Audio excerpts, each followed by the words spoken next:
Montez. I'm the Dean of Instruction here at Mendocino College, and this is the third in our series of Native Learning Symposiums. Our topic today is wellness, which is obviously a very broad topic. So our three panelists are going to approach it from very different ways, I think, but give us some insight into that theme. But I'd like to start with our land acknowledgement, and then I'll ask our panelists to introduce themselves. So in the spirit of community, we acknowledge that this event is taking place on the ancestral and present homeland of the Northern Pomo. We recognize, honor, and respect these nations as the traditional stewards of the lands and water on which the Ukiah campus is now present. As a community, we acknowledge this legacy. We recognize that Mendocino College has benefited and continues to benefit from the use of this land. Consistent with our values, we will work to strengthen our relationship with Native peoples. By offering this land acknowledgement, we recognize, support, and advocate for their sovereignty, and will work to hold Mendocino College more accountable to the educational needs of Indigenous people.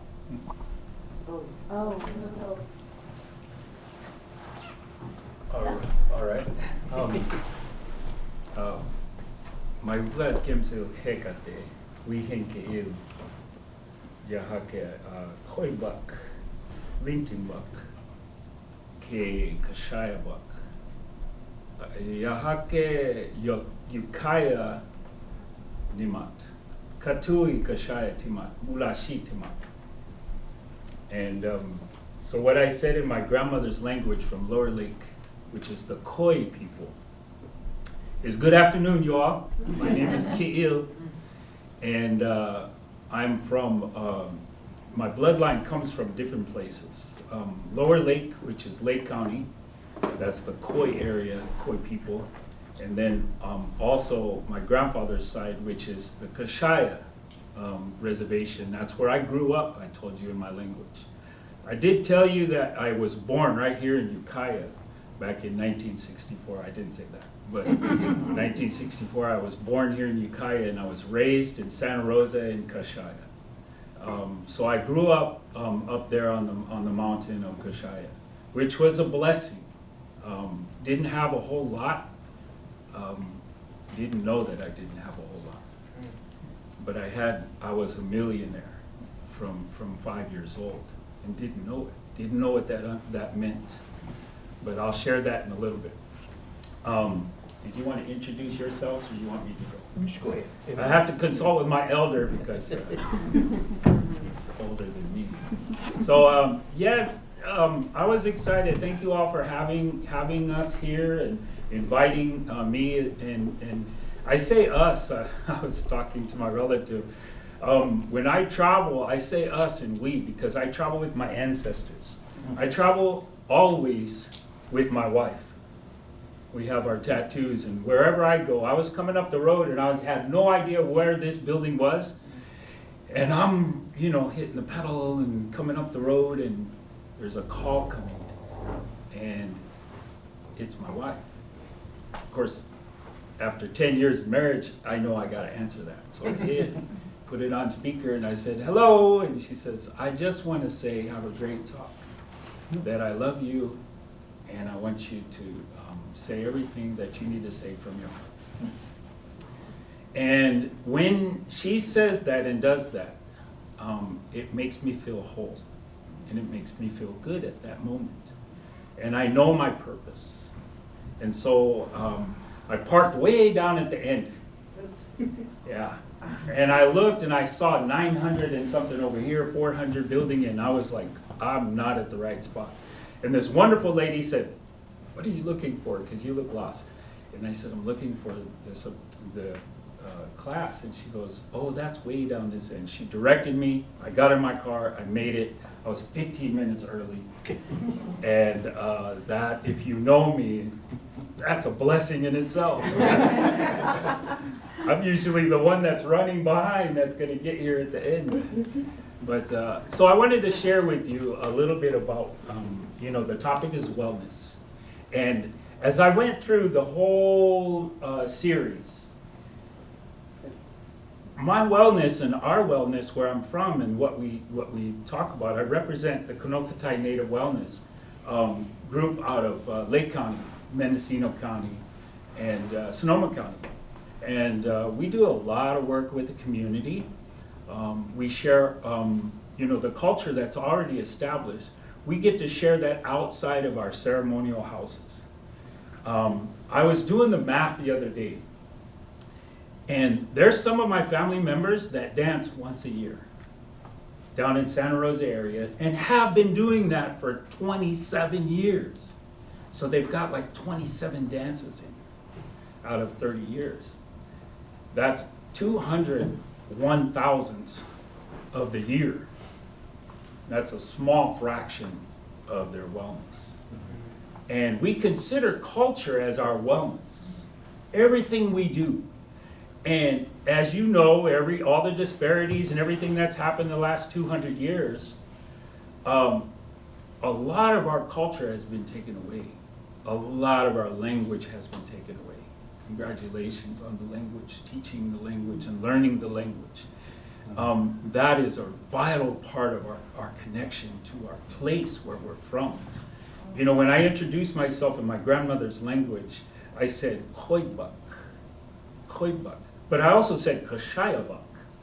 And Buck in her language, in our language, in the ancestors' language from that place in Lower Lake, and Ilem and Komdat, that means that that place owns me. Not that I own anything there. And so our relationship to the land and those things around it, the water, the air, the animals, it's so vital to our wellness.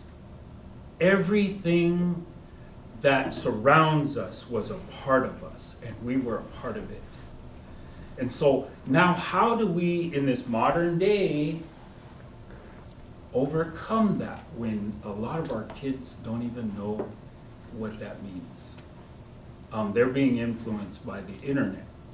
They're being influenced by others. Even public schools. They're being torn away from that vital connection to their mother. You know what mother I'm talking about? That's the Mother Earth. Why is that so important to me? Well, I brought some little gifts, a basket. This was made by Crid. And this is a pine needle basket made from a friend back east. And and then of course our shells. And I wanted to share this basket because it's a vital part of what the story I'm about to tell you. And it's about acorn collecting. And if anybody familiar with acorns, studied on it, pick them up, wonder what can you do with them in your yard? You drop them off at acorns, imagine yourself, first of all, take a deep breath. Hold it. Let it go. Take a deep breath.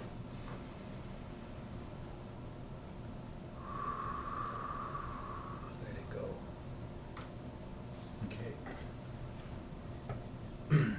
I do that to, for all you science buffs, to calm that parasympathetic nervous system and spark the sympathetic nervous system. And our breathing was so fundamental in everything that we do. And acorn collecting was just as vital. The acorn processing, knowing when to pick the acorns, knowing how to pick the acorns, which trees to go up and climb up and pick the acorns when they're green, and which trees to wait until they're brown and then they fall. Each acorn tree has its own personality and its own flavor and its own time. Some years they produce, some years they take off just like us. And so the acorn processing teachings begin with the little ones when they're small, with the grandmothers and the aunties, long time ago. They would teach the little ones about cracking the acorns. And they would clean them and help them. And I come across, near our ceremonial roundhouse up in Lake County, I came across a big rock. And it had a mortar in the middle.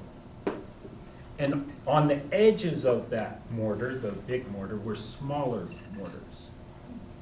And I stood there, took a little tobacco, and gave an offering, and I stood there. And I felt the wind come across my face, the breeze coming off the lake. And this feeling, very strong feeling, came to me that I pictured an elderly woman sitting in the middle, cracking acorns and cleaning them. And there were smaller children and younger people around her. And they were all working together, telling stories, talking about the acorns, talking about life, talking about the rules and the things to do and the things not to do. And those little upbringings were so vital and important. There's a coming of age ceremony that was stripped away. The language was stripped away. The marriage ceremonies were stripped away. Fortunately, they're stripped away physically, but not emotionally, mentally. So they're still in us. It's just like our language.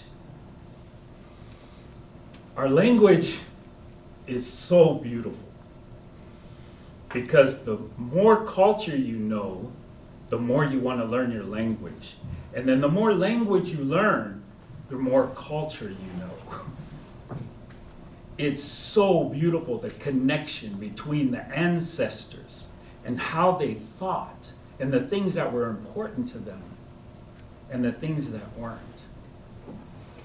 So, when those elders were sitting around teaching, on all the young ones were learning, and they were listening, and they were asking questions, and they were laughing, and they were being taught how to be good people. They were being taught the balance of life. They were being taught their responsibilities as a young person in this area. And so those things were taken away, not by their choice. And so part of Kanokatai Native Wellness is to help restore those teachings. And not only help restore those teachings, but also teach how to live in balance. Because we want our children to go to school. We want our children to get an education and become their own people, to stand in their own goodness.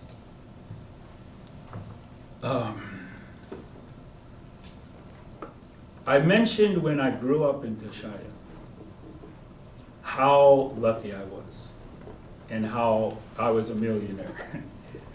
And the reason I said that is because I grew up under the understudy or the teachings of a shaman named S.E. Parrish. She's my auntie. Aunt S.E. Parrish and Uncle Sid were the leaders of a roundhouse that I grew up in. So I started dancing when I was about 5, when it was illegal to dance.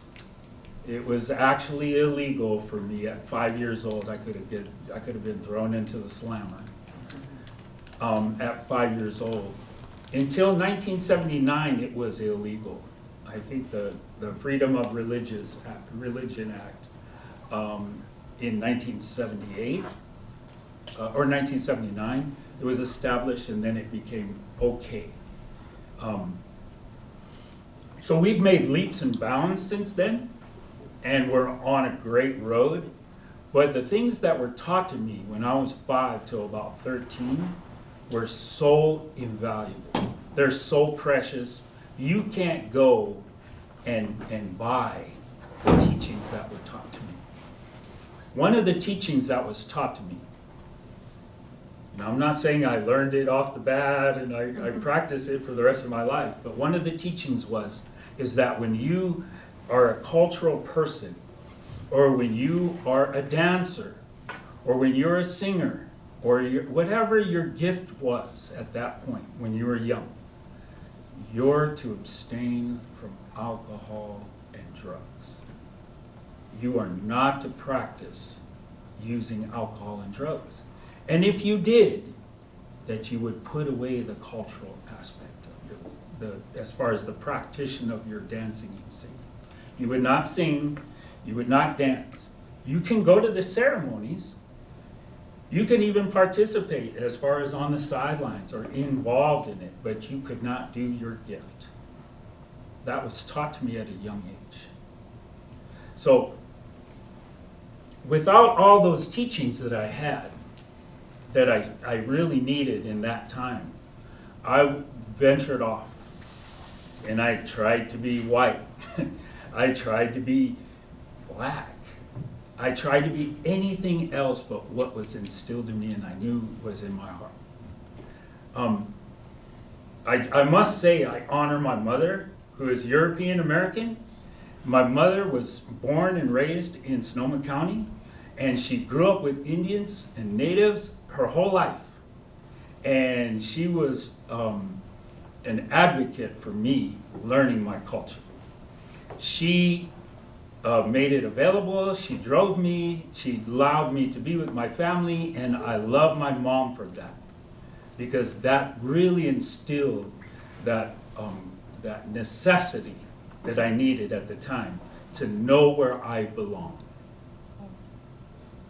And that helped me when it was time for me to put away those foolish things. I joke around with my wife and I tell her that I started to become a man when I was 41 years old. I started to learn the importance of who I am and where I come from. And I honor my mom for teaching me that her bloodline comes from Europe and that she is a visitor here. I honor her teaching of that. And my mom lives in Missouri right now, taking care of her stepfather, who is 89, and she's 76. And she's my best friend today. My father has been gone for a long time. So I tell you all of this to tell you that the road and the things, and I won't get into it for lack of time, otherwise I'll take into your time. If April doesn't come, I'm going to cut into her time. But for a lack of time, I'm going to tell you, I was taught some things. I told you about some of the teachings when I was 5 to about 13. There was things that were told to me by this shaman inside the roundhouse. Fast forward 40 years later, those things have become true. Everything that was told to me has become true. Now, I would love to share that with you, but I can tell you that I'm standing here today, and that's a miracle. And I'm clean. I have almost 18 years. Oh. I am a millionaire. Maybe not in money or monetary, but in spirituality and wellness. And that's what wellness is to me. And it may be something else to you. It may be your wellness journey is your journey. And those that are visiting online. You may have an idea, and this is what I describe wellness as. You may have an idea of where you're at and where you want to go, where you want to be in your life. what you may have already discovered, what your purpose is. Maybe you haven't yet, and you're on that journey. That journey in itself is what we call wellness. In our language, Konokatai is the name of our mountain in Lake County. And some people like to say Kanaktai or Kanakti, I don't know. But it's Konokatai, and Konokatai just means two old ladies. Just two old ladies. You know, from the east side, when you're looking west, it looks like two old ladies. It doesn't look that way from this side. However, that Kanaktai Native Wellness, I call Tsamakamwai. Tsamakamwai. And Tsamakamwai in our language just means walking in a good, better way. And so that's, to me, is what wellness is. And I'm striving to find the better way to walk each day.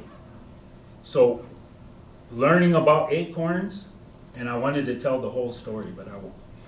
But learning about acorns is so vital. When I began learning about acorns and producing and cracking and drying and listening to my elders, I remember when I was 7 years old and I was running around with my grandma and Kashaya. And we would pick up the acorns. Grandma, why do we have to pick up acorns all day? Don't worry, boy, I'll get you a soda. And so we're cracking up acorns, and she would cook seaweed and make some beans and torts, and we would have acorn mush. And I hated it. It was like no taste. But I ate it because my grandma made it, and I helped her. Today, I love acorn mush. I don't care if it tastes like soap. The other day, I had something that tasted like soap. I was like, that's a good soap. Is that Dawn liquid or column olive? I can't tell, but it was good, you know. That's because I know the sacrifice that it took to make that acorn mush, no matter how bitter it was or is, or how sweet. Mine comes out sweet one time out of the year. But it's so good, and I understand the sacrifice that it took to make that. And I understand the spirituality involved in praying to make that. And so when someone offers acorn, I always eat it. I may say a little prayer, I may give some to the ground or the fire, or offer some to someone else, but I'll always taste it and always enjoy it. Because it's a sacrifice somebody else made for their culture. And so when I always give shout out to the language speakers, I give a shout out to the cultural practitioners, I give a shout out to the clean and sober people, because they are the leaders. They are the ones out in front, sharing the culture and teachings. And so with that, I know there's probably, I look at you all and I see 1,000 questions, but I wanted to pass it off and see if you wanted to share it. Thank you. Yeah. Over on the coast, we say Yahweh. Yahweh. And then up in Lake County, we say Bo Shtotze, which is thank you. So, but over here, do we say Yahweh as well in the valley? I wanted to just, as finishing up, I wanted to, which I should have said in the beginning, but it was already said, is wherever we travel to, one of our teachings is that regardless of the land acknowledgement of the establishment, we always have a land acknowledgement of the people from this place. Because even though there are relatives, somehow, some way, we're connected, we still acknowledge the ancestors that are still here. Our DNA's in the dirt still today. Oh. Excuse me, can you say your name in Yeah. our language? Yeah, okay, so my language is Ki'il, and it's K-I-I-L. And in our language in Lower Lake, I was named that name when I was 5 years old by Jim Brown, the old Jim Brown. Not the original, not the first one, the second one. And he was married to Alvina. And I called them my auntie and uncle my whole life. Now they're my grandma and grandpa, because I married their granddaughter. But Ke'il is meadowlark in our language up there. Thank you. Any more questions? Oh yeah, any questions? Yeah. Is Kanokatai, is that how you say it? Yeah. Kanokatai? Mhm. Is that a tribe? No, Kano is means mountain, and Kotai means like Katai is like two ladies. Kata is one lady, and so Katai is two ladies. And so it's not a name of a tribe, it's not a name of a place, it's the name of that mountain. Okay. Yep. Somebody's calling, somebody's urgent. Oh, it's yeah, Um, tax lady. Uh-oh. Let's see, I guess I'll stand. My name's Chris Partita, and I'm a member of the Big Valley Band of Pomo Indians. For those of you who really want to know, that's the best bet on the lake. One of the, it's funny, because we're talking about wellness, and what I'm going to talk about isn't necessarily viewed as wellness. What I'm going to talk about is suicide. One of the big challenges we have in our tribal communities is we have a really high rate of suicide. And, but I'm not going to really touch on that a lot, because it's not only a painful subject, it's a hard subject, but the reality is we're not going to change it until we change how we treat it, how we become better at preventing it. You know, I've been involved with suicide prevention for well over 10 years now. And we've trained 1,500 tribal people in Lake and Mendocino County. Oh. Yeah. And one of the things we see is that we're not reaching the people who suicide. And there's a reason for that. And I didn't know that until last night. One of my bosses comes to me, and I told her, I said, hey, I'm going to be doing this suicide thing over at the college. And she said, Chris, you always do the hard part. She says, you need to do how it's going to change. What are we going to do to change this in our community? And so, geez, I thought about it. I wrote on Facebook and all kinds of stuff. People responded. And so in the end, I said, you know what, we gotta figure out, what are the real challenges in our tribal community? And the biggest answer we have is our culture. The best answer we have is our culture. It really pushes us to become better at what we do. Like, as host to one of the largest tribal populations on any college campus in California, maybe it's better we start understanding the hard part of our history and what makes tribal young people so close to the idea of suicide. What I'd like you to imagine is, does everybody know where the courthouse is in Ukiah? Okay. All right, I want you to put on your thinking caps, and I want you to draw a circle that would be an hour walk away from there, all around. What are you going to find? Well, you're going to find Pinoleville, Giddyville, and Ukiah Rancherias. They're not in town. They're at least a 45 to 1 hour walk from the county seat. And guess what? I can go to Hopland, I can go to Santa Rosa, I can go to Fresno, I can go to San Diego, and it's the same thing. It's almost like there was this idea somewhere that keeping these people separate from the larger community was a good idea.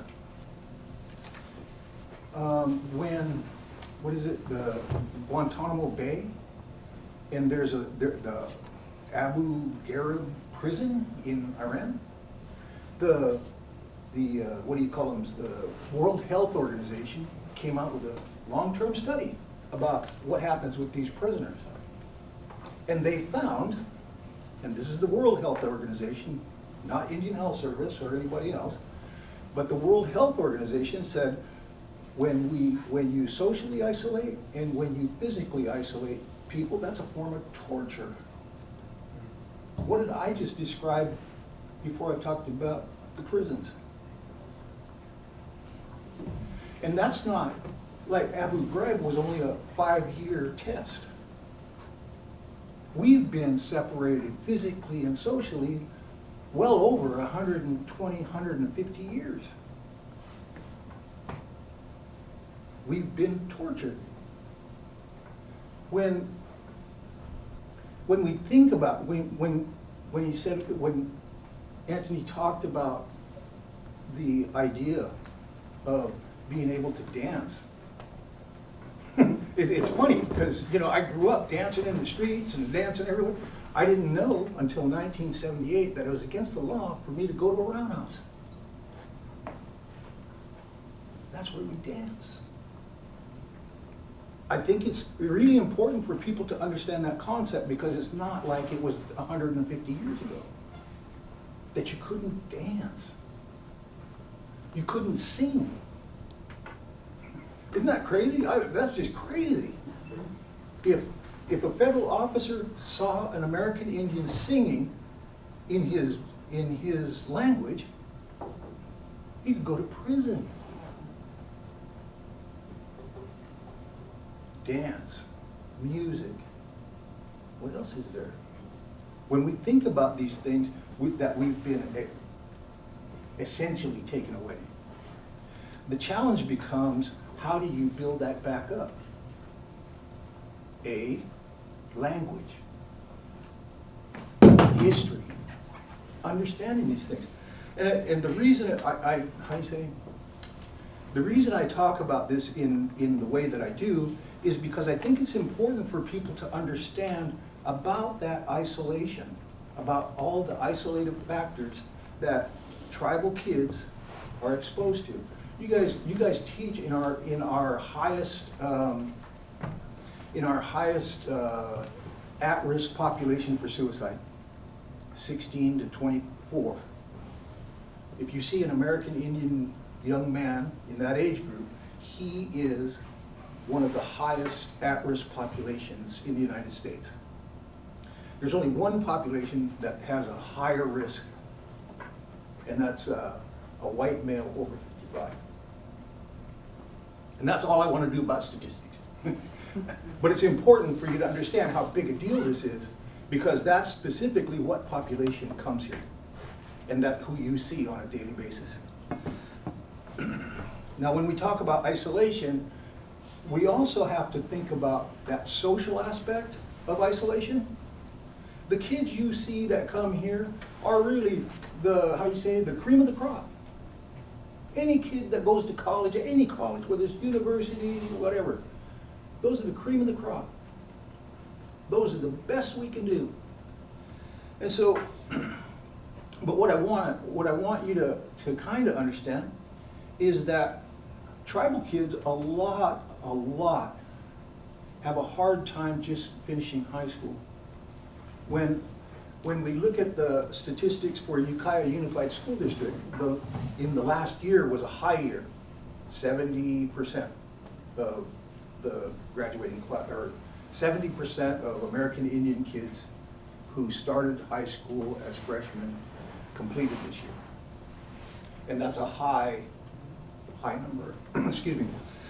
And the reason I say this is because a lot of times people ask, why do kids drop out? Well, it's been my experience that I know that a lot of young people who drop out of high school drop out because they don't feel like they belong. And that's a cultural practice of American Indian, in American Indian culture, our entire existence is about belonging. We can't be a tribe if nobody belongs. So the songs, the dances, the activities, how we promote each other, how we get along with each other, from a cultural perspective, is number one, we belong. How important is that? In pre-Columbian times, when we had a call dance, they'd send a rope with knots in it. And they'd take a knot out every day, and then they said, oh, wait a minute, we only got a couple days to get over to wherever they were holding the dance. But that's how important it was, because they wanted for everyone to feel included in these celebrations. And so when I talk about belonging as a cultural aspect, it has to be here.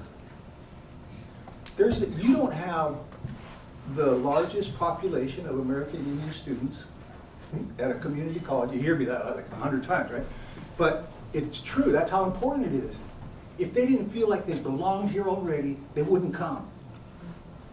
That's a huge deal. When I went to, I don't want to tell you, but when I went to Humboldt State University, my first year there was 1974, we had 325 American Indian students at Humboldt State. And that was the largest population of any university in California. So this is a big deal, because one of our primary purposes as educators is to make sure that our students understand the idea that they belong here. The more we get, the more students that come here and feel like they belong is huge. And that means we, as educators, as people, as staff here, we have to make that extra effort. And I'll tell you one of those things. Pinoleville, Homo Nation, I work for them, hosts a big time. The original big time, they invited and they wanted for educators to come out and see. This is 25 years ago. In 25 years, one educator has come to that.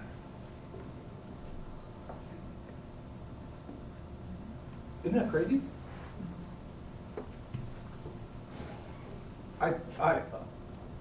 That to me says a lot about how deeply we are involved in the education system.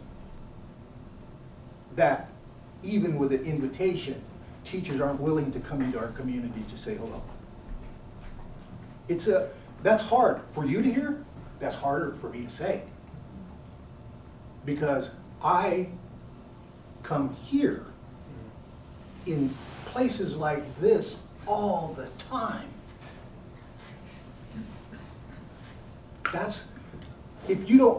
It's an indicator of how much you want to be in that community. And this is about suicide, Chris, right? But we know that in tribal communities we have increased risk factors for suicide.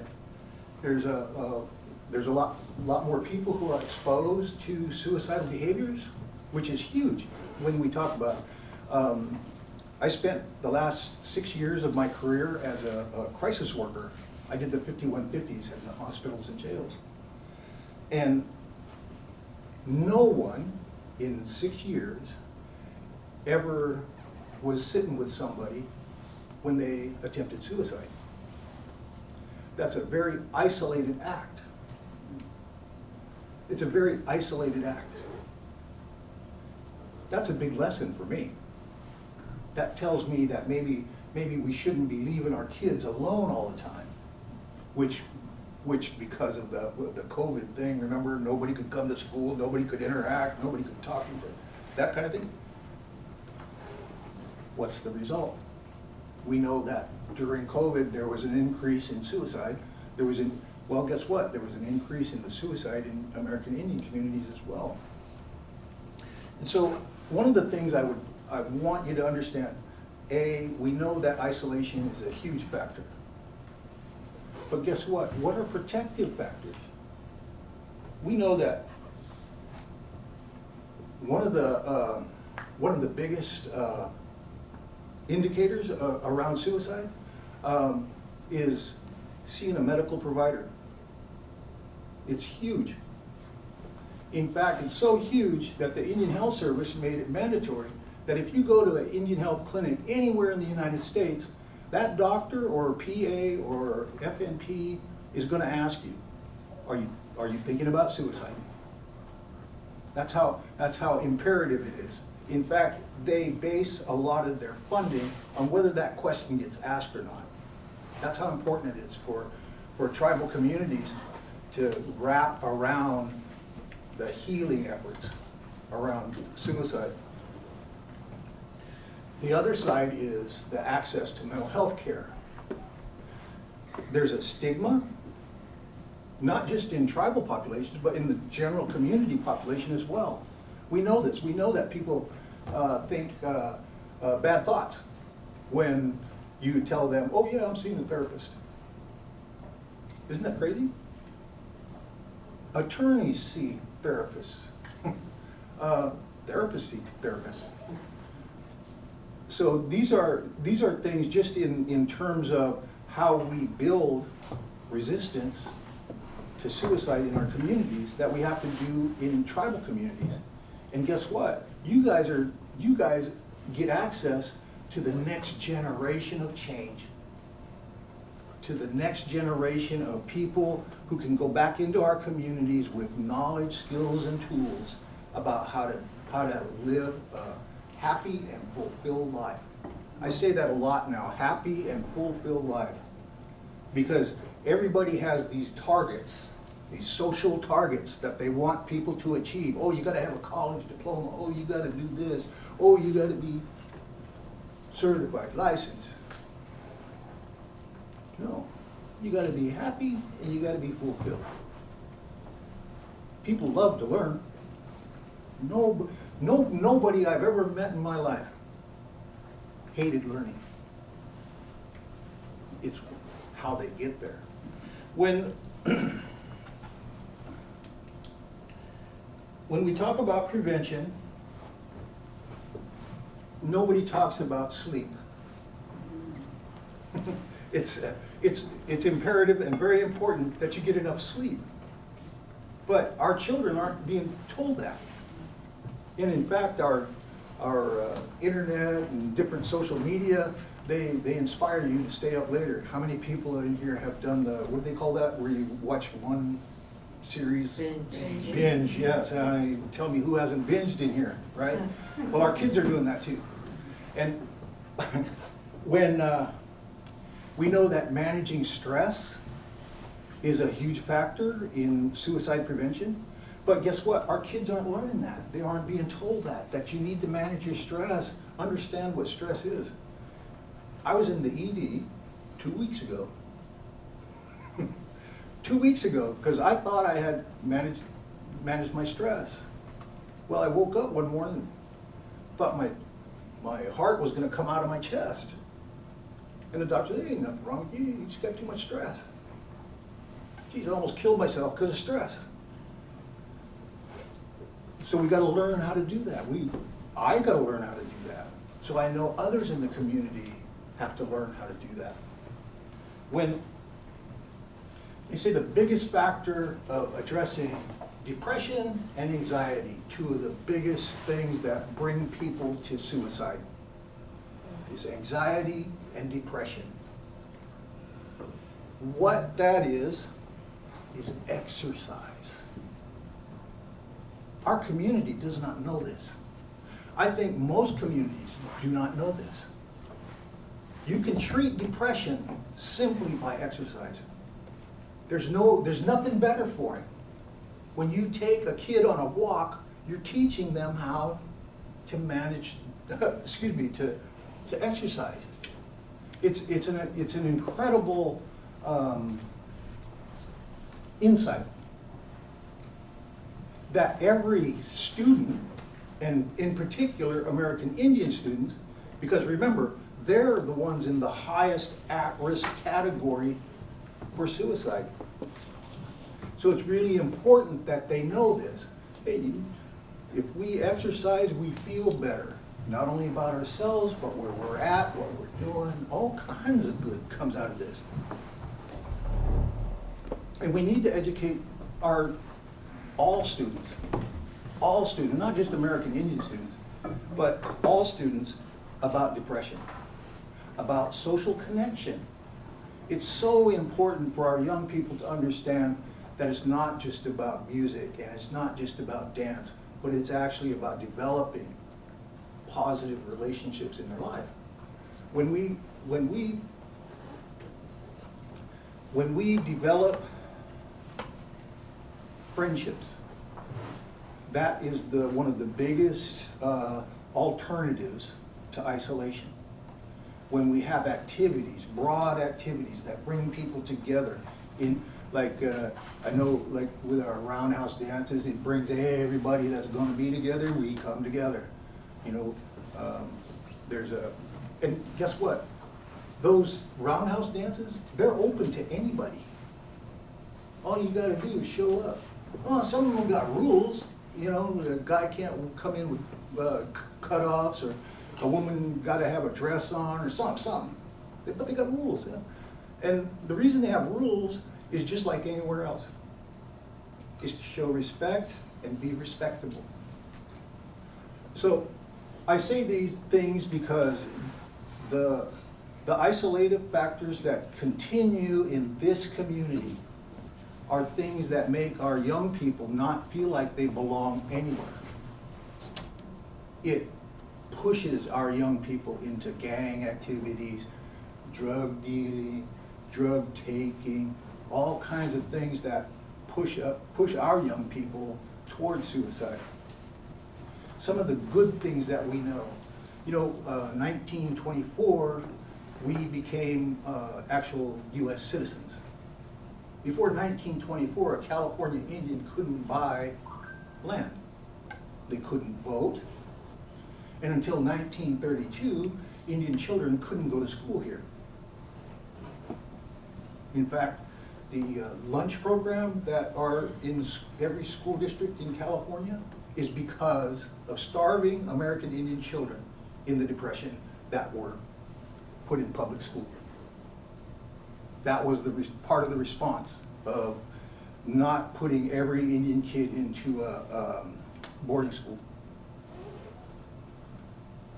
The idea of, there was a guy from Robinson Rancheria, which is over in Lake County. He fought in World War I. He went over when he's 18, he comes home, he's 21, fought for 3 years, World War I, and then he goes to vote, and they told him, you can't vote, you're an Indian.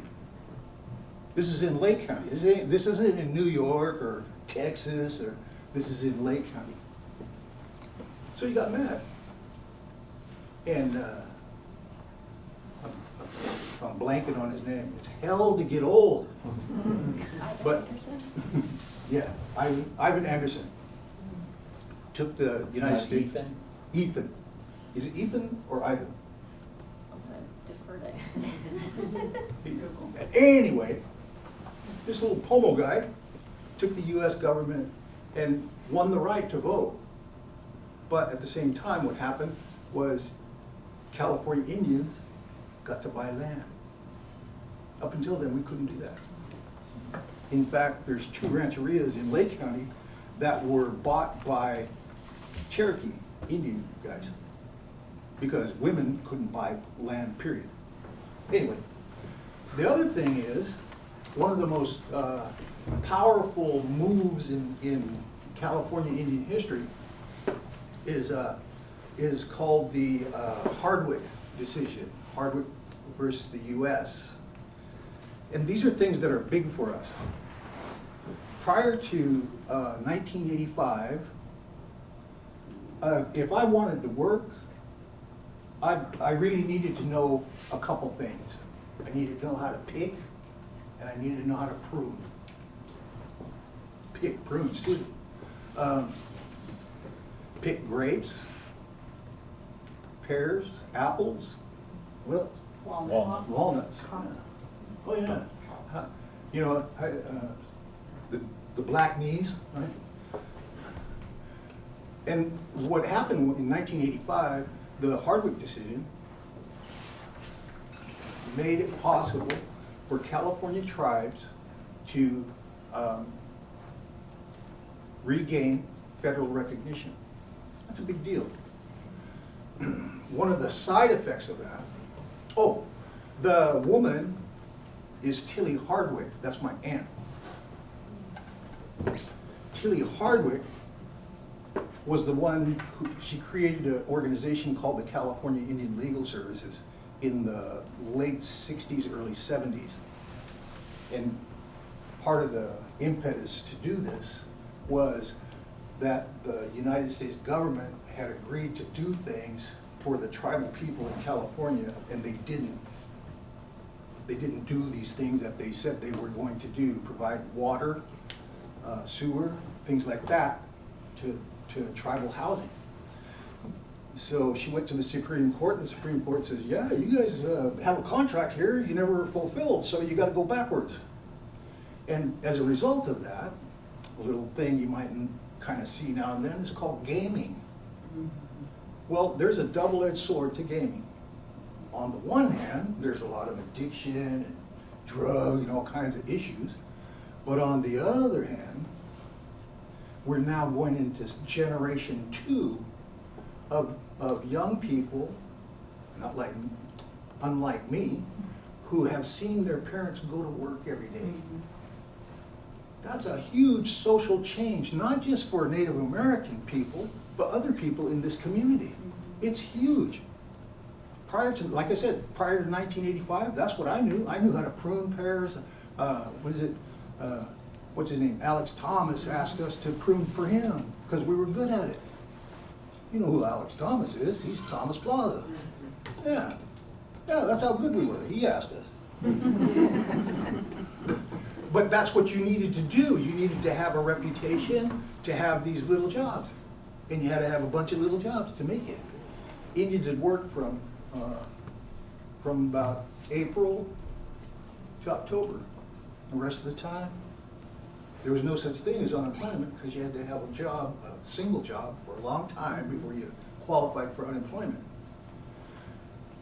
Guess what? No Thanksgiving, no Christmas, no New Year's. That was that was our history. And it's because of those isolated practices. And I want you to be real clear about how to become inclusive. And that's to have connection, to have conversation. Because that in the new world is becoming how we prevent suicide, and not just in tribal communities. Oh.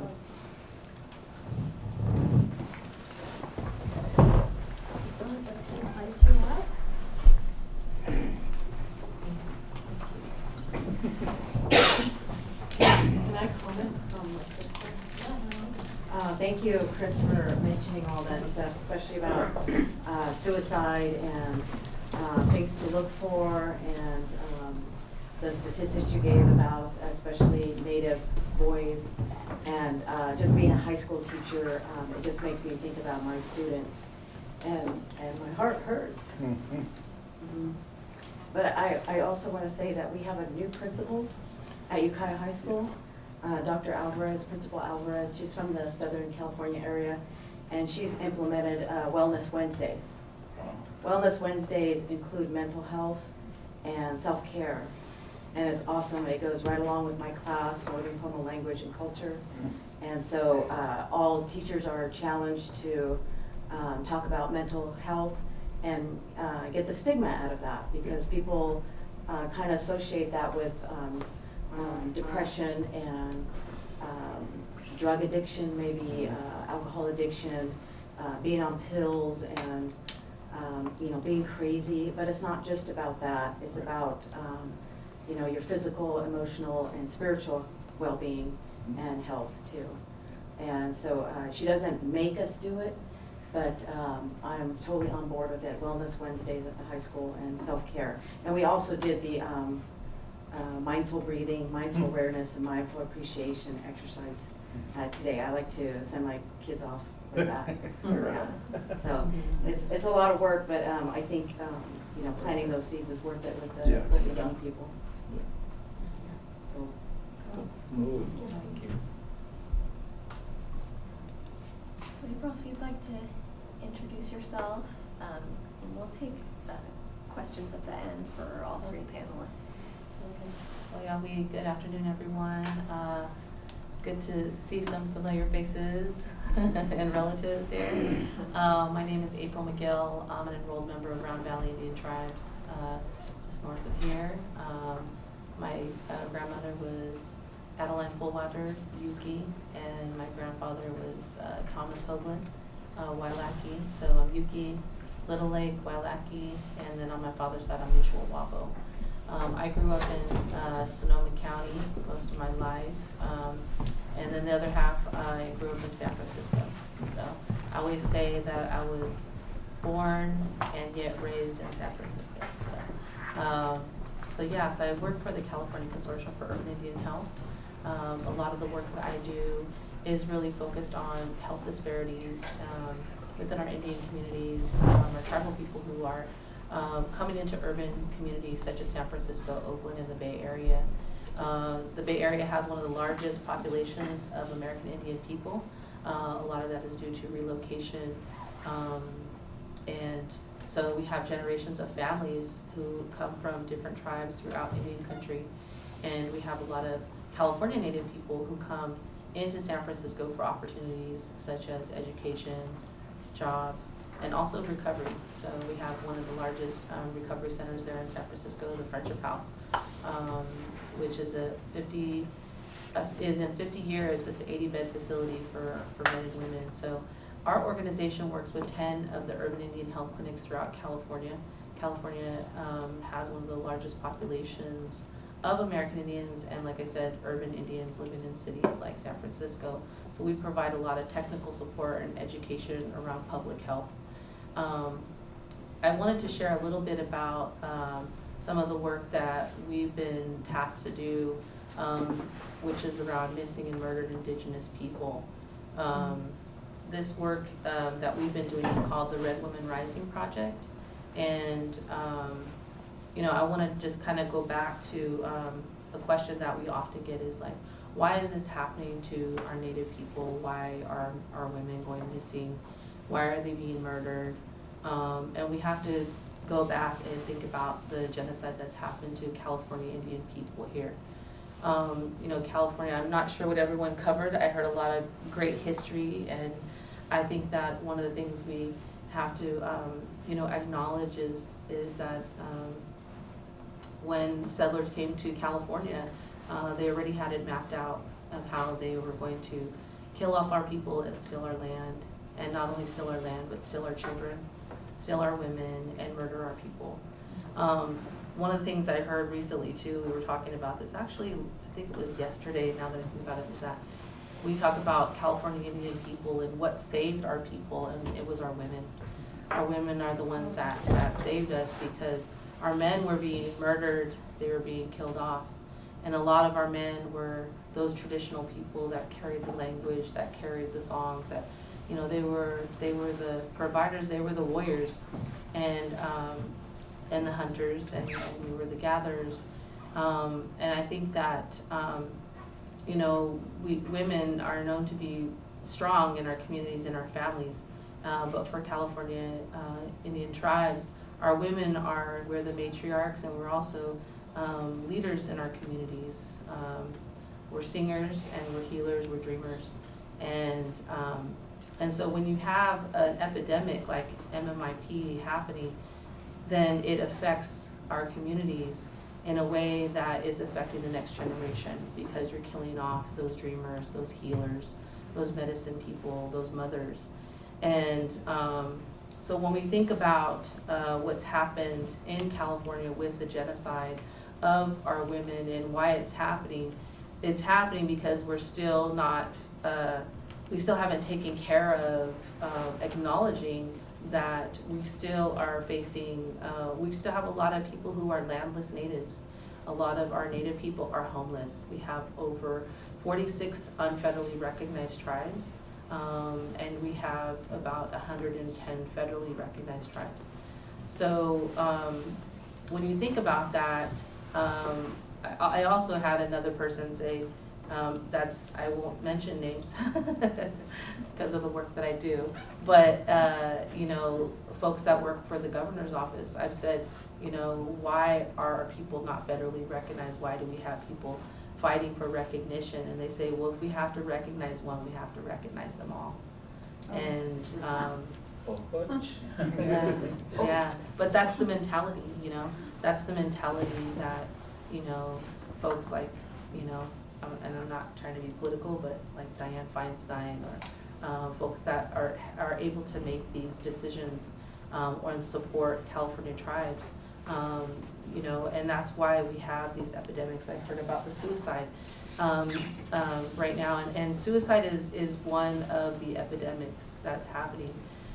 We have our substance use, we have one of the largest opioid crisis in the nation, and right here in California, San Francisco has one of the largest opioid problems, and that's not just for Native folks, but our reservations carry a lot of that, and that comes with the opioid is the crime, and that's the missing women that has happened, that's the murders that's happening. In 2016, when I started doing this work, we saw that a lot of our women were being murdered by non-Native people. And you come back to 2022, we see that it's increased for our Native women being murdered by their own people. And a lot of that is happening because of the poverty and the lack of resources. We also have a lot of our reservations that have a issue with the cartel coming in and targeting our community for land. So we have the cartel coming in, they want to grow marijuana. Since legalization, we've seen an increase in Mendocino County, we've seen an increase in Round Valley of murders that have happened.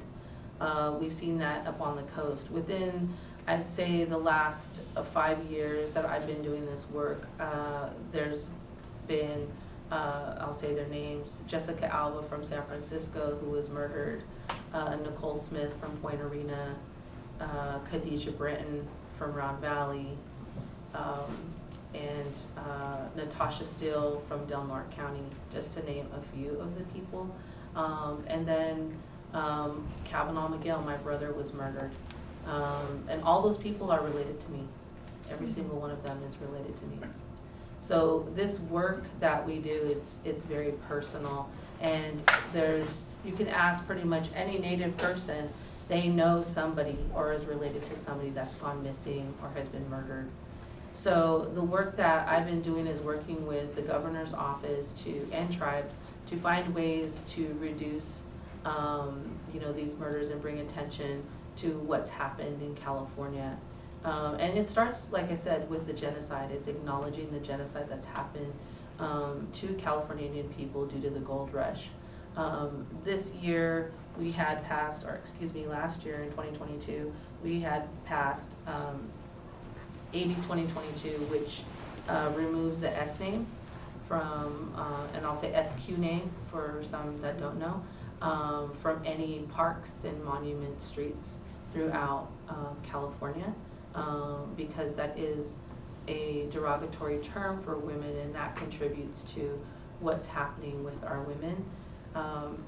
We also passed with tribes AB 1314, which is called the Feather Alert. And so the Feather Alert is similar to the Amber Alert. It would notify tribes when a tribal person has gone missing, and it would also, this is really important because a lot of times our foster youth go missing, and because they may not be connected to their tribe, the tribe is never notified when that person or that child goes missing or has been murdered. We also had passed AB 1936, and this was really crucial for our Yuki people up in Round Valley. I sit on a committee for the Yuki people. So Round Valley is the original valley and land of the Yuki people.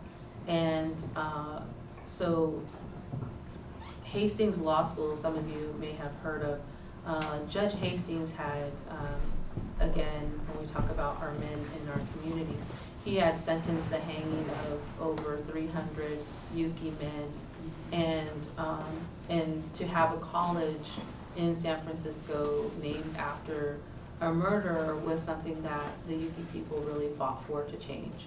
So we worked with our tribe, and we worked with the Yuki committee and elders to change Hastings Law School. We didn't get it to what we wanted, which was a traditional name, a Yuki name, an indigenous name. They took it back and named the University of San Francisco. But the fact that we do not have to be reminded about Hastings was a win for us. And we worked with the college to look at different ways to help the Yuki people and give back to the community. So we also work with the DOJ, the Department of Justice, looking at ways to work with tribes to make sure that we are educating our communities, that we're working with law enforcement to reduce this epidemic that's happening in California. So this year we also, just to give a little bit more statistics, California is in the top 5 states in the nation that have the highest MMIP. We've seen an increase in our male population.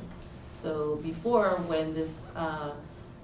when communities started bringing attention to MMIW, it was missing and murdered Indigenous women, and then we changed it to missing and murdered Indigenous people, missing and murdered relatives as well, because we've seen an increase in that, because we see our young boys going missing and being murdered, and also our Two-Spirit, and also our men increasing. And so this year we've also put out a report for the Red Women Rising Project, which is really speaking to survivors, speaking to advocates about what we can do to reduce domestic violence, what we can do to start educating our young people, because we believe that it starts with our young people. And you know, I know that I missed some of what was said today, but I know that our panel talked about the culture, and they talk about, you know, the baskets and our medicine. And those are the things that really is going to help this epidemic decrease, because when we start with our young men and we get them involved in ceremony, and we get them involved in dancing, and we get them to respect our women and go back to those traditional values, then we will see this epidemic go away. And I think, you know, we always hear that culture is prevention.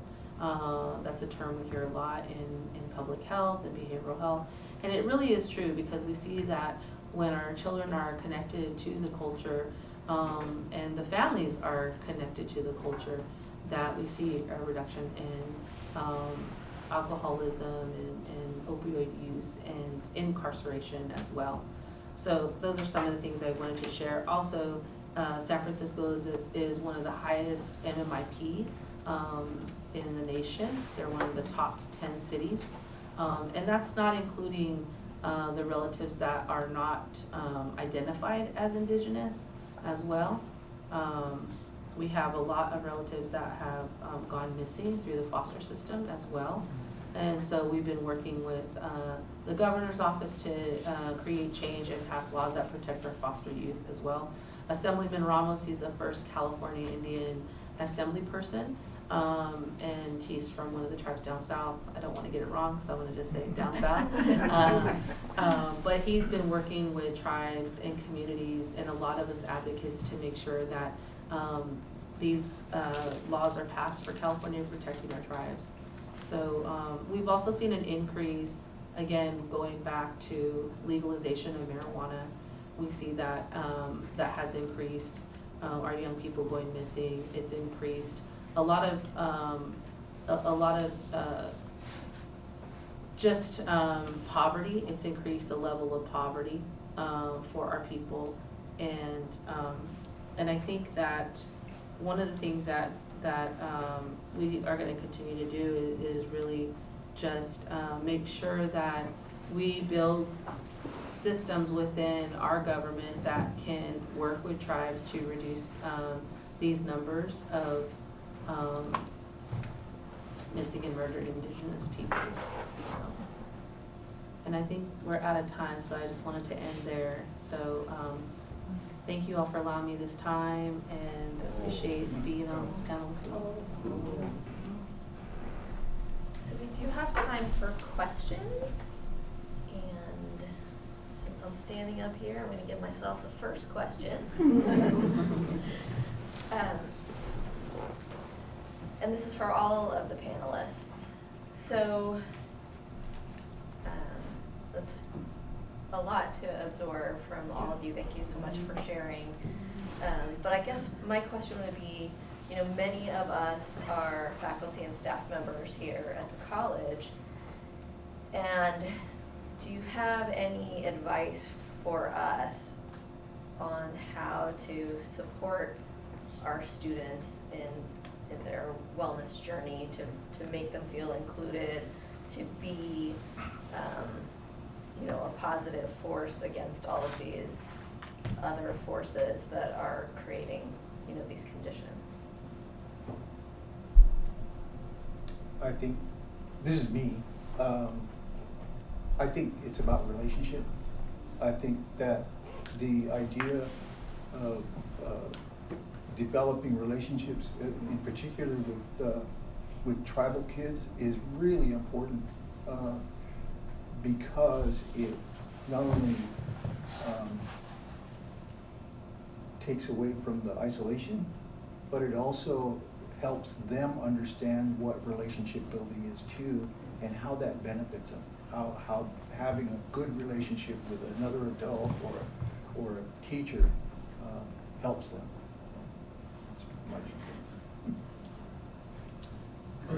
I think what comes to mind for me is that just to all students is to know whose land you're on. I think acknowledging that when, you know, you're in spaces with folks that and people will say, where do you live? You know, I always say I live in Ilamu, which is Ramaytush Ohlone land in San Francisco. And I think that when you give honor to those relatives, because we all work and live and benefit from the relatives who sacrifice so much for us to be here, for all of us to be here, and we get to use all these amazing resources that are available to us. So I think that that's giving respect, that's being a true ally. I think, you know, trying to find out how to give back to the community is always a plus. I know for our organization, we always take interns, and I think that's a good way to find a Native organization to learn, and we're learning from you as well. So taking that time to find an internship or give back and help another community. I have a suggestion. This is Joe. Hey Joe, how are you? Good, how are you? Good. So my suggestion was, like, when I went to the college, you got, as soon as you enter, you see Mendocino College in English, and you look to the left, and you see Bienvenidos in Spanish. But we don't have a welcoming in a native language at the beginning of the college, right when you enter. I think that would be beautiful to have a big, huge Native American welcoming in a language. Thank you. What a great idea. Thank you, Joe. Yeah. Janice? You mentioned educators being invited to a big time, or let's just say outsiders or white people being able to come and visit cultural events. Mm-hmm. How do we learn about that, and how do we go without like inserting ourselves and being Well, number weird? one, the original big time for Pinoleville Mhm. was specifically for educators. I mean, I've never heard of it. Exactly. And well, after a few years of not having any participation, the tribe just said, well, we're gonna keep going. And what I would say that's really important is part of how you find out is you develop relationships with people from that community. When there's Pinoleville, Yokeo, Gaityville, Coyote Valley, Redwood Valley. Redwood Valley has an annual spirit walk, which is really fun. And then at the end of the day, there's a big gathering and people dance and sing and have a good time. They're usually announced. You'll see flyers and Facebook posts, all kinds of different advertising for that to happen. The advent of casinos they thought at first, oh, we're gonna bring a whole bunch of people. Well, what they found out was they were just paying for this celebration, so the tribes have taken that on. And so a lot of them don't necessarily receive funding from gaming to produce these events.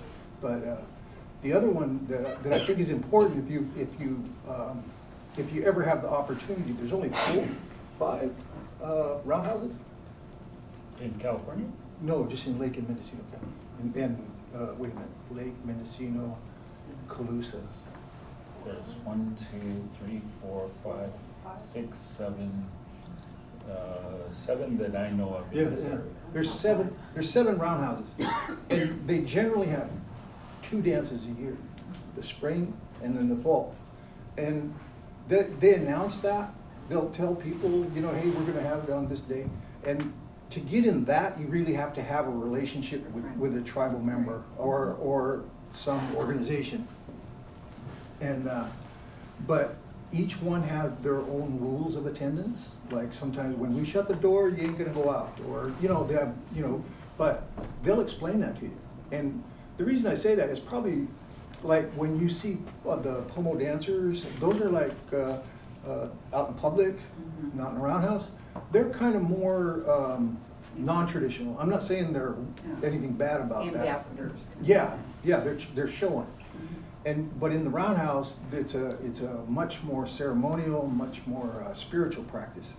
And in every one, I suggest that people go to the Saturday evening show, so to speak, because at midnight there's a center pole speech. And these are the most powerful instructions that we receive biannually about what we're supposed to be doing. And so if you're connected in any way in that roundhouse, those instructions are really important. S.E. Parrish told me how to act when I was 14 years old. And I carry that today. The lessons she said at the center pole in 1974, they have that recorded. But it's really important that relationship start to develop to not only de-isolate our communities, but also to help the bigger, larger culture understand what it is who we are.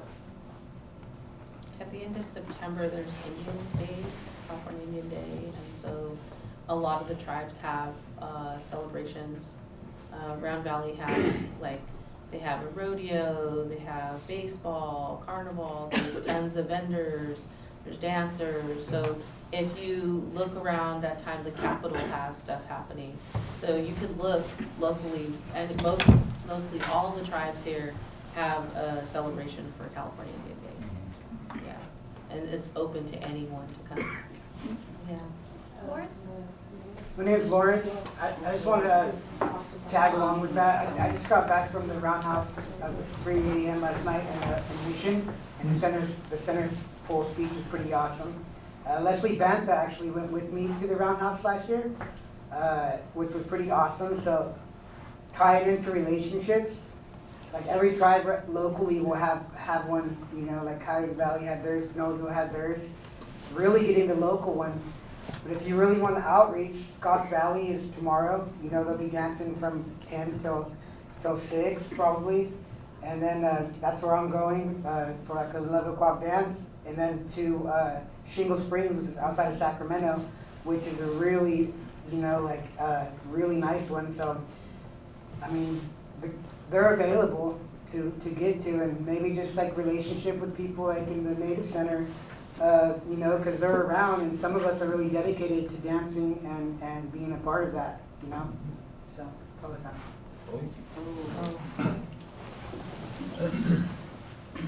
Yes. Yeah, I just wanted to honor especially the people who spoke from Lake County. I'm Michael Green, I represent the 4th District for the County of Lake. And these events are so important, if only because I'm new in my role, and we do a lot of talking now about diversity, equity, inclusion in the educational circles, local government circles, and we've done some trainings. And for those that are just dipping their toes into understanding the importance of our native nations, I've come to the conclusion I know just enough to be dangerous. I'm culturally incompetent, and that's okay. That's a good understanding to come from, because it means I can now put away my preconceptions and start opening my heart and my ears and my mind to what's going on here. And so when we talk about suicide, when we talk about separation from your peoples, I did want to highlight a couple, one success story in the County of Lake and one challenge. And to understand the full culture, you lived in harmony with the lands and the waters for tens of thousands of years. Obviously, settled development has changed that. In the County of Lake, in February, declared a state of emergency because our Clear Lake hitch, a native fish species to Clear Lake, that's so crucial to the Pomo peoples. It's had a rough run lately. Thankfully, we had rains this spring. We had a good spawning run, but we didn't discover this except through the advocacy of our local tribal nations and their environmental protection agencies. The original stewards of our lands and waters have raised the awareness of this issue such that now the state agencies and the local county is committing time and energy and resources to this.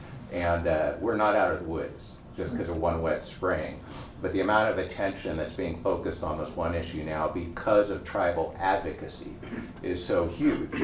And then I want to highlight a challenge, because also we have another water body, Lake Pillsbury, some of you know, is artificially created by a dam. Well, that dam's near the end of its lifespan. PG&E wants to take it out. And now we have competing interests about what happens to that. In Lake County, the people who live around that lake, which is really a reservoir, are very attached to it for various reasons, and rightly so. Downstream, I heard Round Valley tribes maybe tied with some agricultural interests here in Mendocino and Sonoma counties, but there's other tribes on the other side of the diversion, Eel River, and they're interested too. And can you imagine how a tribe that doesn't have lands is going to try to assert water rights that under our system of laws is tied to the land, right? How is a landless tribe supposed to assert its water rights? And how are one set of tribes with one set of goals and interests for this water going to deal with other tribes in a different watershed that has different aspirations for that water?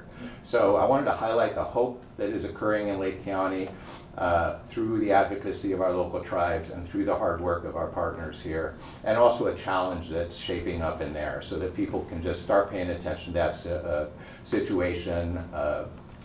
And that's it, just a thank you. Thank you. Oh. So I just wanted to share, I appreciate everybody that spoke and some of the questions. And it's kind of want to just quickly share the importance of having discussions like this and hearing the voices of the people from this place. And always be available to make friends and be open. At home for thousands of years, when we had discussions or talking circles in our ceremonial communities, we would always have a dinner, and we would always talk, and we'd always discuss for the betterment of the place and the land and the people. And so we would start with a dinner, and that would be our intention. And then things would happen, things would come, things would enter into our lives. That would be doors, we call them today, that would allow you the opportunity to explore some of the things you're curious about. And so appreciate the hard work of the allies in our Lake County area. Not only is the water sick, which is why we dance, is to cure that, to help that, but also our animals in the area and our trees, our acorn trees, our everything is affected. And if we don't take care of these things, this is a word from a descendant of the ancestors that have lived there for 467 years, or 467 generations, I'm sorry. If we don't take care of this and become mutually owning it and responsible for it and helping it, then it won't take care of us.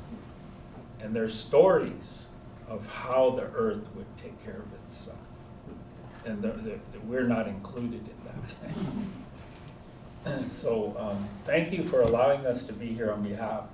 I really honored this time that we've had, and I appreciate you listening and the questions and the concerns and you know, the epidemics that we're dealing with and the trials and tribulations and the challenges. We're resilient people, very resilient, and we'll find a way to get through these things. Come along with us and enjoy and learn. The people that have been taking care of this place for centuries are still here. Rebecca, we have a question from one of our Zoom attendees. Great. Go ahead. So just go ahead and unmute yourself, Michael. Hi, everyone. So I'd just like to say thank you to the panelists today for the information. I had a question. I was wondering how I can find resources for upcoming events like Indian Day or Redwood Valley Spirit Walk for students that would like to reconnect with their culture. I don't have a phone number, but you can call the tribal office. The tribal office will have that. And you said Redwood Valley? Yes, like the Redwood Valley Spirit Walk or any other upcoming events. Yeah. I think that Lawrence knows. You could reach out to the Native American Center here at the college, and Kyle, Lawrence or Kyle can help you. Yeah, Michael is one of our new faculty members, and he is our Native American art history instructor. So it'd be great to connect him with his teaching online, and is not here locally, physically, but we will connect him to the Native Center. And you can ask Bon Bon. She knows everything. Here's somewhere. She's my fearless leader. Yeah. Okay, I think we have time for one more. Larry, did you have a question? Thank you so much. I'm Larry. I sometimes teach health for the college, but primarily I'm actually one of the medical providers here. Right now I'm doing psychiatry primarily, but I really was curious from all of you, if there's something, I know you can't represent everybody, neither can I, but if there's something you could think as far as what our medical practitioners do, that maybe could be different, or something that you wish we could hear that maybe we're not hearing so well, is there something like that that comes to mind that I can be thinking about when I'm seeing my patients? You know, A Native Americans patient or any patient? Well, both are important, but I was specifically thinking for our Native American population. I was just thinking of the cultural sensitivity, like being a good listener to our population when they come in, but also I think it's really important for any type of medical staff having that cultural competency, that training.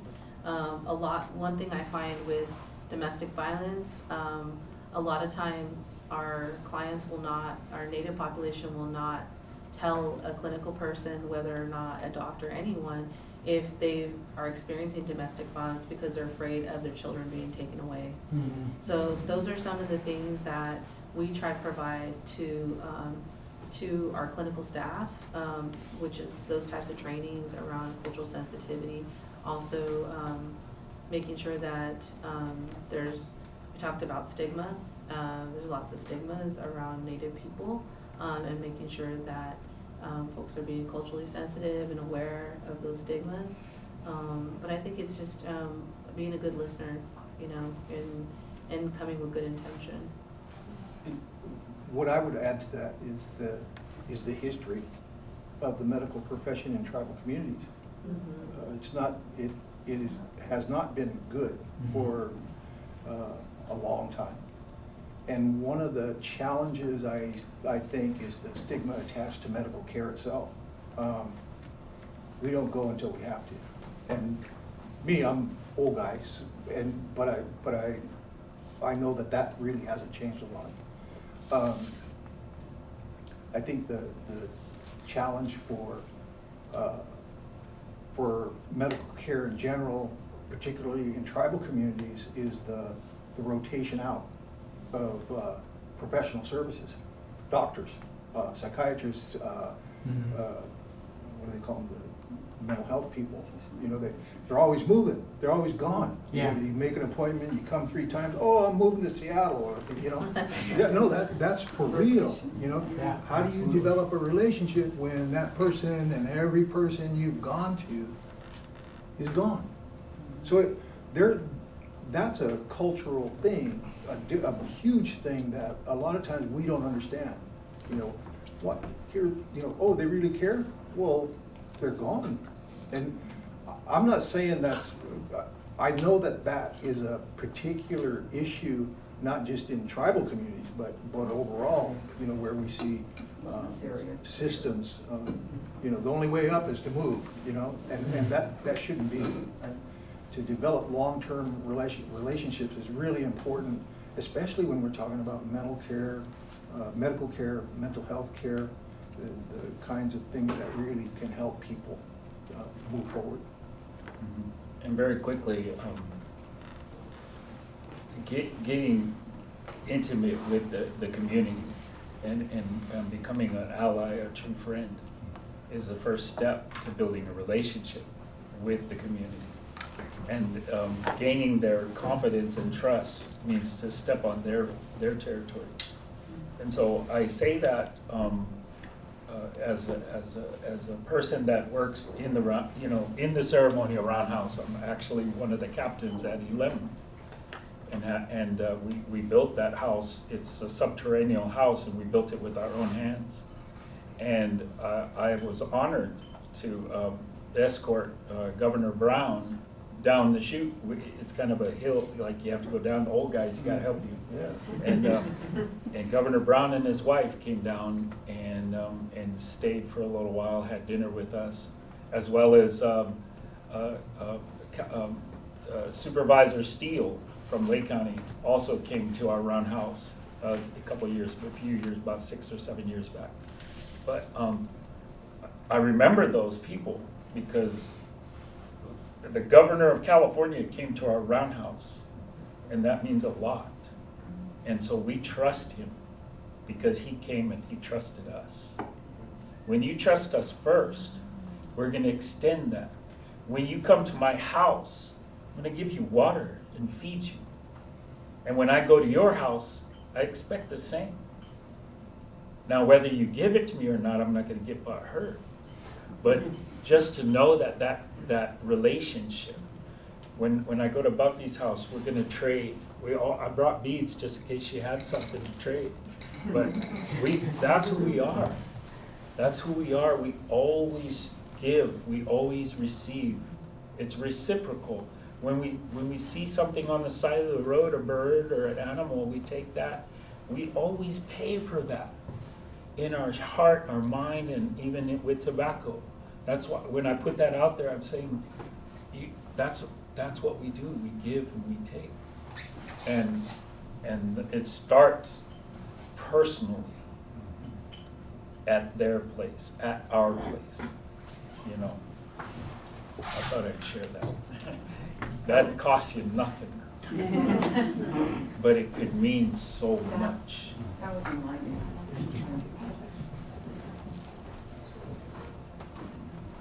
Do you have more questions? She's leaving. See you. Call her out. I'd like to once again thank our panelists for the the gift of their time and their knowledge. And I'd like to just hand things over to Bonnie Lockhart. That's Barbara. Oh. So I wanted to gift you all with a little something from Medicinal College. These were gifted to me by one of my sisters at an MMIW gathering. And so I wanted to gift you little feathers that I wrapped up for you and give them to you. So. Oh.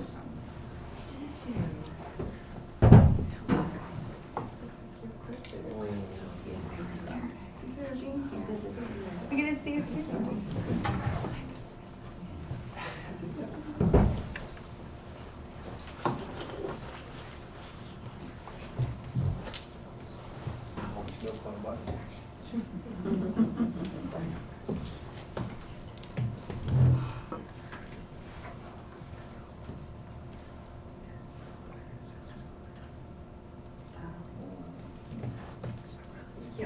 Yeah, we. Thank